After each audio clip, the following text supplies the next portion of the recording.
GMNA uses artificial intelligence for generated speech, visuals, and production. AI-generated content may contain errors. Please verify important information before making decisions or taking action.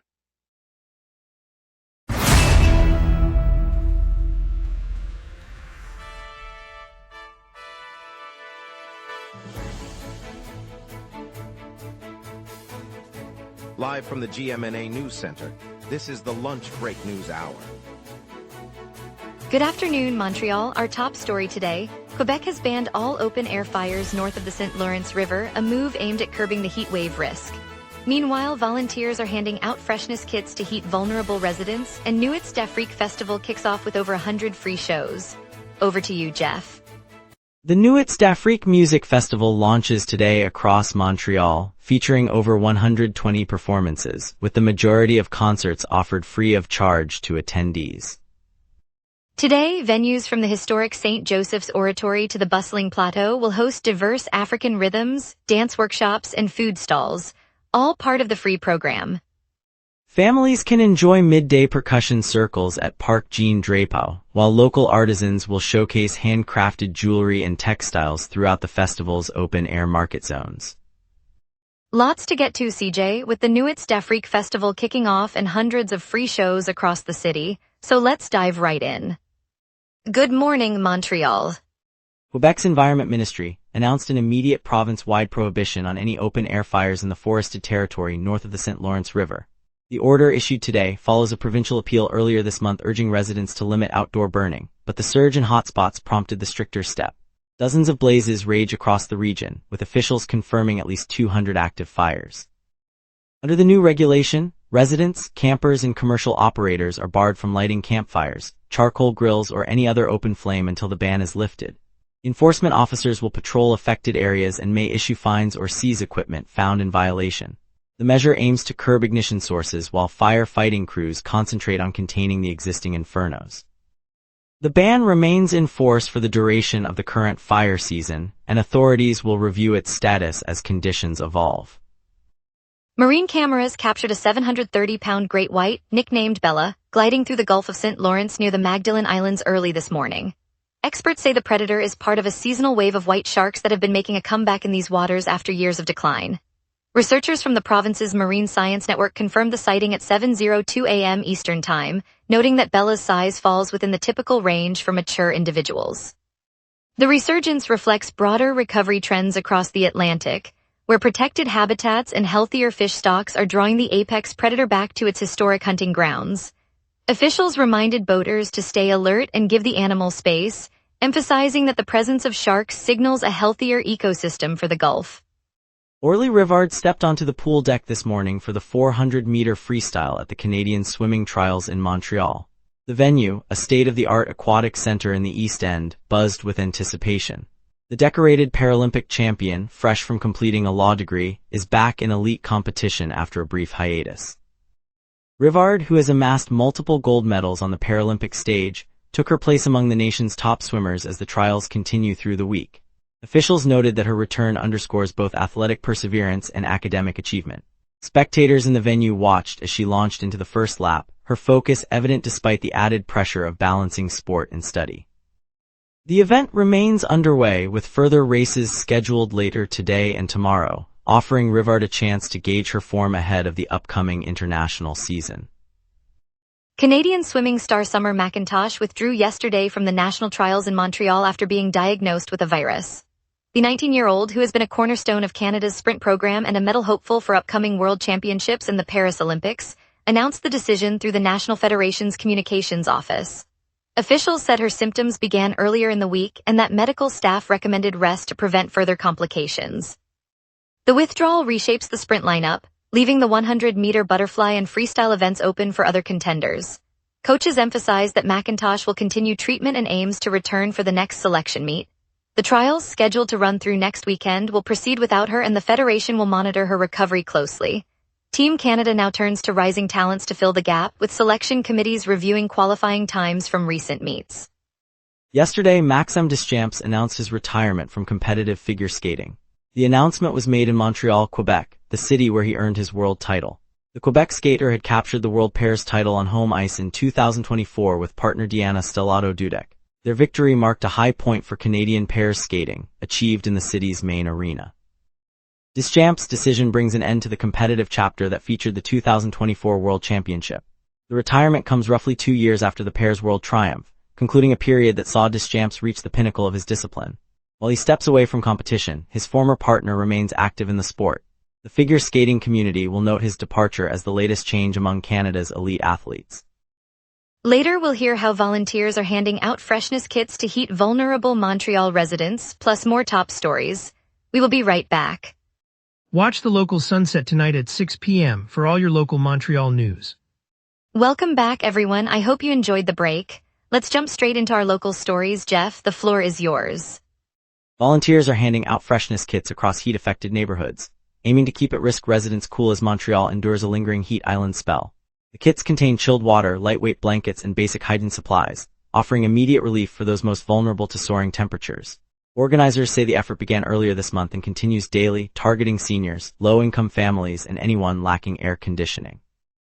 City health officials have warned that prolonged heat can aggravate heart and respiratory conditions, making the distribution a timely buffer against emergency room surges. Neighbors report seeing volunteers set up tables outside community centers and senior homes, handing out items while checking on well-being. As temperatures linger above comfortable levels, the ongoing outreach provides a practical lifeline for households that might otherwise struggle to stay safe in the sweltering July weather. Yesterday night, a Montreal police officer was accused of violently throwing a patron to the floor at the Chez Paré bar and then attempting to frame the customer with a fabricated investigation. The Service de Police de la Ville de Montreal confirmed the allegation after the incident, which occurred shortly after 7:15 in the evening. Witnesses reported the officer lunged at the man, causing him to tumble onto the pavement inside the venue. Police statements indicate the officer later opened a report that implicated the patron rather than the officer's own conduct. The case has sparked immediate scrutiny of policing practices, with community leaders calling for an independent review. Regular patrons of the downtown nightlife have expressed alarm over the episode. SBVM officials said they are cooperating with the internal inquiry and will determine whether disciplinary action is warranted at this time. Train service on the REM South Shore line has been halted between Panama and Brossard stations after an electrical power problem emerged around 12:20 p.m. yesterday. The interruption, which remains in effect, forces commuters to seek alternative routes, adding travel time for those heading to work, school, or appointments on the South Shore. REM officials confirm the fault is confined to the power supply feeding the track segment, and crews are on site working to restore electricity. No estimate has been given for when trains will resume, and the agency has advised riders to monitor updates through its app and station announcements. The outage comes at a peak commuting period, meaning many passengers are currently waiting for buses or other transit options while the network attempts to resolve the issue. Yesterday, the chair of the Santé Quebec board, Christiane Germain, announced she will step down from her position. Germain said her resignation comes after a period of intensive work guiding the provincial agency that oversees Quebec's health care system. The board will begin the process of appointing a new chair, with a transition expected to take place in the coming weeks. Healthcare providers and administrators across the province are watching the change closely, as the agency is set to implement a series of reforms aimed at improving service delivery and reducing wait times. Officials indicated that the resignation will not disrupt ongoing projects, and that the board remains committed to its mandate. The province's health ministry confirmed that it will support a swift and orderly leadership transition to maintain stability within the system. The province is preparing tighter rules on the over-the-counter antihistamine Benadryl after a fatal teen overdose sparked a coroner's warning. In 2023, an 18-year-old died from an accidental Benadryl overdose, prompting the Quebec coroner to advise stricter controls during the 2025 review. Responding to that recommendation, the Quebec government has drafted new regulations this week, aiming to limit bulk purchases and require clearer labeling. Health officials say the measures could curb misuse while preserving access for legitimate allergy relief. Pharmacies may soon need to keep Benadryl behind the counter in record sales, similar to other high-risk medications. The proposal will be reviewed by the health ministry before a final decision, with implementation expected later this year if approved. Consumer groups have voiced concern that easy access contributed to the tragedy, while pharmacists argue the changes are manageable. Now let's check your afternoon outlook with our weather team coming up next. A northwest jet stream pushes a falling low, setting the stage for a warm, clear afternoon. On this date, Montreal's all-time high reached 31 degrees in 2020, a peak that rode the tail of that summer's record-breaking heat dome across southern Quebec. The low of 12.5 degrees fell in 2019, when an unusually early Arctic surge slammed through the province, plunging temperatures well below the norm.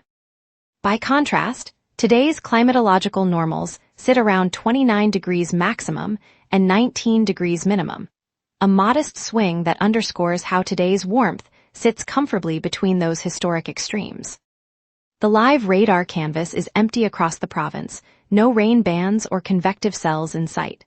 A high-pressure ridge dominates the surface, while the jet stream aloft slices northwest to southeast, steering any moisture far north of the St. Lawrence. With the low pressure falling eastward, the atmosphere remains stable and dry, guaranteeing clear skies over Montreal for the afternoon. I now turn to today's outlook.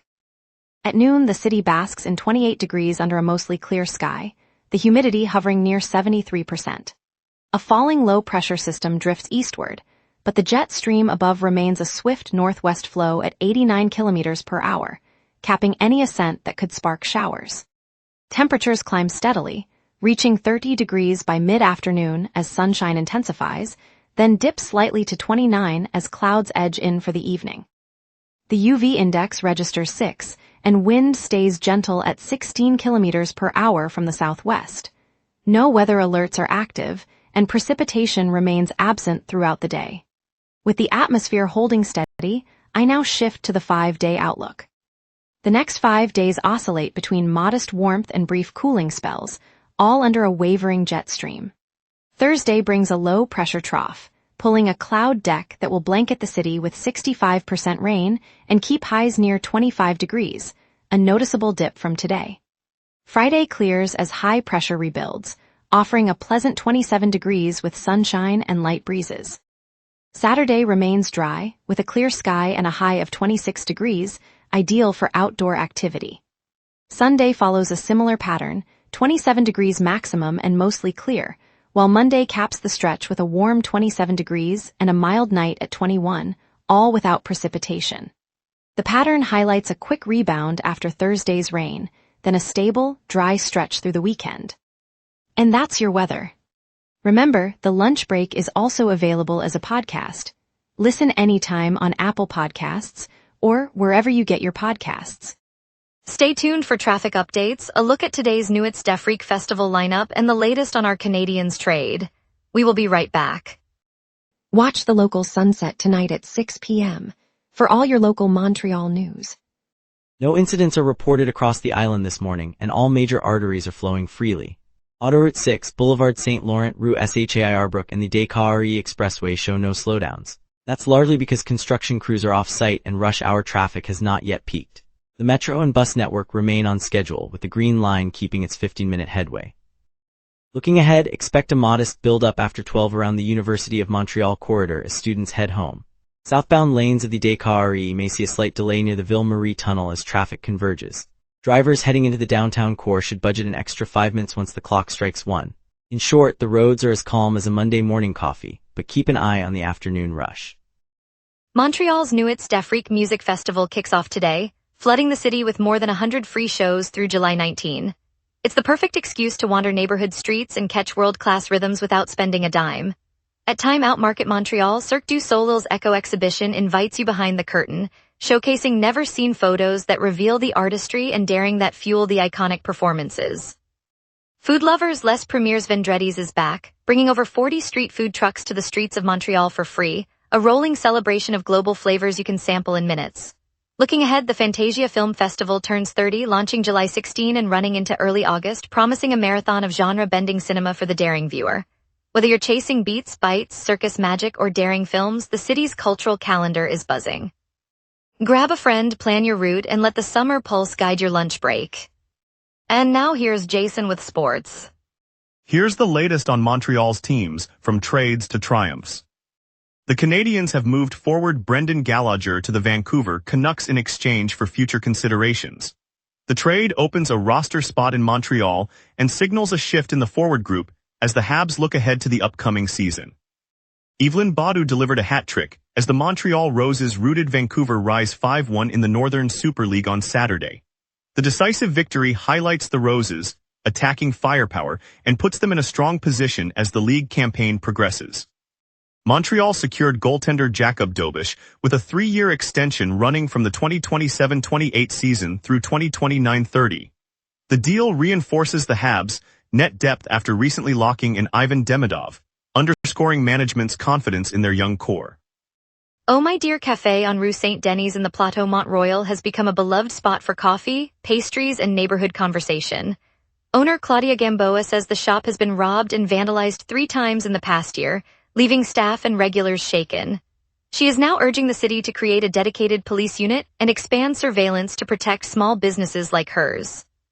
The cafe's open mic nights and community board have turned it into a cultural hub, so each incident ripples through the street's rhythm.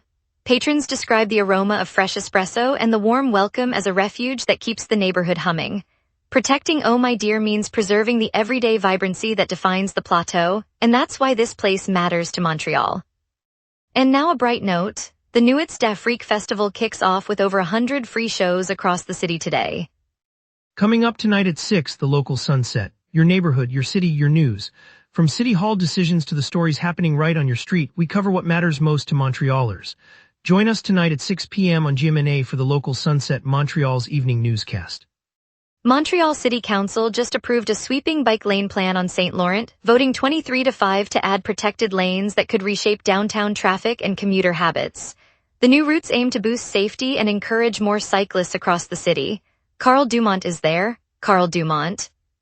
Thanks, CJ Waterhouse. I'm standing in the vaulted council chamber of Montreal City Hall, the polished marble floors echoing as councillors file in, their red-stitched jackets flashing under the high ceiling lights.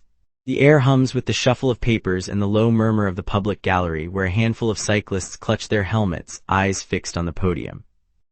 Today, Council votes 23-5, approving a protected bike lane network that will thread St. Laurent Boulevard from the downtown core all the way to the Plateau Mont-Royal. I can see the detailed maps spread on the table, bright green lines marking new lanes, fresh traffic signals, and redesigned intersections that promise safer turns for riders. Construction crews will break ground early next year, while a public consultation is slated for next month, inviting residents to shape the final design.